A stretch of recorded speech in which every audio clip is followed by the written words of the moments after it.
History is not a straight line, but a series of overlapping cycles. Today, as we witness escalating tensions in the Strait of Hormuz and a shifting landscape in the Middle East, many see these as isolated modern events. However, to truly grasp the gravity of the current challenge to American global hegemony, we must look back 70 years to the 1956 Suez crisis. That moment served as the definitive structural dividing line for the British Empire, marking the exact point where imperial ambition met the harsh reality of economic and diplomatic isolation. By analyzing the Suez blueprint, we can uncover the startling parallels that suggest we are currently standing at a similar crossroads in global history. In 1956, the world learned that a single narrow passage of water could hold the fate of global powers in its currents. When Egypt nationalized the Suez Canal, Britain, France, and Israel launched Operation Musketeer, a massive military intervention.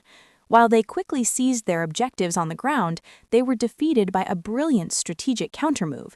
Egypt sank 40 ships, effectively turning the canal into a graveyard and blocking it entirely. The impact was catastrophic. 67% of Europe's oil supply was instantly severed, and shipping costs spiked by an incredible 500%. Today, the Strait of Hormuz has inherited this role as the world's most critical energy artery. Recent regional maneuvers demonstrate that modern actors possess the same capacity to sever this artery, proving that tactical military might is often powerless when a critical trade route is held hostage. It is a common historical fallacy to believe that superior military technology guarantees the survival of an empire. In reality, tactical victories on the battlefield are often hollow if the foundation of the state is crumbling from within. As this scale illustrates, the weight of a superpower's advanced carrier fleets and missile systems must be balanced against three heavy burdens of decay. First is economic fragility, the corrosive effect of domestic debt, and the dangers of weaponizing one's own currency. Second is the loss of moral legitimacy, where diplomatic isolation leads to a global deficit of trust. And finally, allied fracturing, where the empire's traditional partners begin to realize that their own interests no longer align with those of the superpower, leading them to seek independence and strategic autonomy. Imperial overextension is the silent killer of great powers. In 1956, Britain was suffering from severe domestic austerity. While the government spent millions on a massive military deployment in Egypt, British citizens back home were facing gasoline rationing as low as 5 to 10 gallons per month, limiting travel to a mere 90 kilometers. Fast forward to the present day, and we see the United States facing a strikingly similar crisis of imperial ego. The U.S. is currently attempting to project power and provide financial support on four distinct strategic fronts: Ukraine, Israel, Taiwan, and Iran. This global overstretch is taking place beneath the shadow of a staggering $39 trillion national debt. History teaches us that no nation can indefinitely finance a global military presence while its internal economic clock is ticking toward a crisis point.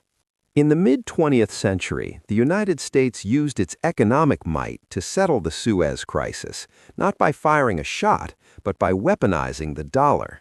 By blocking a $561 million IMF loan to Britain and forcing the Bank of England to drain 15% of its foreign reserves in mere weeks, the U.S. successfully forced its own ally into submission and cemented the era of petrodollar dominance. However, in the modern era, this script has begun to flip. The aggressive weaponization of the SWIFT system and global sanctions have triggered a worldwide de-dollarization movement. The nations of the global south are no longer content to rely on a single currency. They are actively accelerating the development of alternatives like BRICS Pay. This shift is evident in the data. Global dollar reserves have plummeted from 71% to approximately 50%, signaling a slow but steady retreat from the dollar's uncontested reign. Moral authority is a currency that, once spent, is nearly impossible to earn back. In 1956, the global image of Britain as a civilizing colonial power was permanently shattered when the United States and the Soviet Union, two bitter rivals, united at the United Nations to condemn British aggression. This lack of international support stripped the empire of its legitimacy. Today, the United States finds itself in a similar position of diplomatic isolation. Wide-ranging, blind support for the conflict in Gaza has alienated much of the international community, leading to a profound erosion of credibility within the Global South.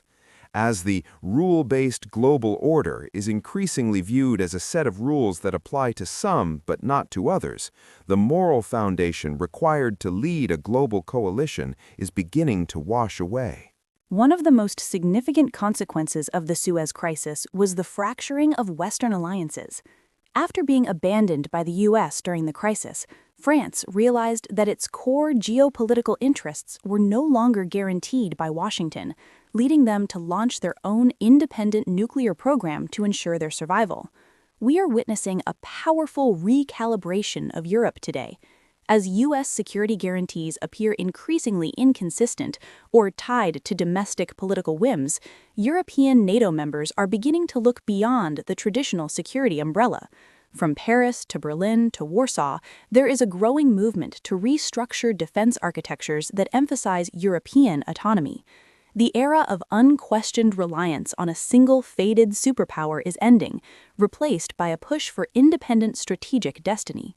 When we place the events of 1956 and the present day side by side, the inexorable matrix of decline becomes undeniable. The catalysts remain identical: the struggle for control over vital Middle Eastern waterways. In the financial realm, Britain's post-war rationing is mirrored by America's $39 trillion debt ceiling. The diplomatic crushing that Britain faced through UN condemnation is echoed today by the significant legal and political pushback the U.S. faces from the International Criminal Court and the International Court of Justice regarding its Middle East policies.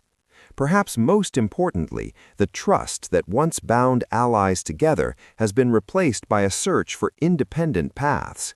Just as France built its own nukes after Suez, the modern EU is now seeking an independent defense structure, acknowledging that the old security umbrella is no longer a certainty. While the parallels are many, we must recognize a fundamental difference in the pacing of these two historical transitions. Britain experienced what we call an acute geopolitical trauma, a sharp, localized military and financial failure that acted as a sudden shock, ending its global primacy almost overnight. In contrast, the United States is currently navigating a period of chronic internal rot. It maintains a formidable facade of immense military strength, but that strength is being hollowed out from the inside.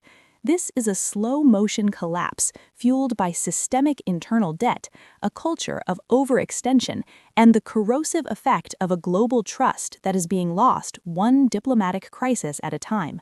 It is not a sudden shattering of a mirror, but the slow, structural failure of a pillar.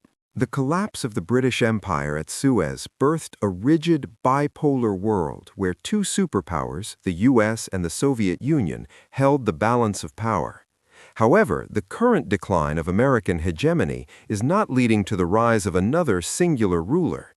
Instead, it is cementing an irreversible multipolar reality where multiple regional powers and economic blocs hold sway. The true danger in this transition lies in a superpower misdiagnosing its chronic systemic decay as a mere sudden shock that can be resolved with military force. You cannot fight your way out of a debt crisis or a loss of moral credibility. As we move toward this inevitable horizon, the empires that survive will be those that prioritize diplomacy, economic stability, and genuine cooperation over the outdated pursuit of global hegemony.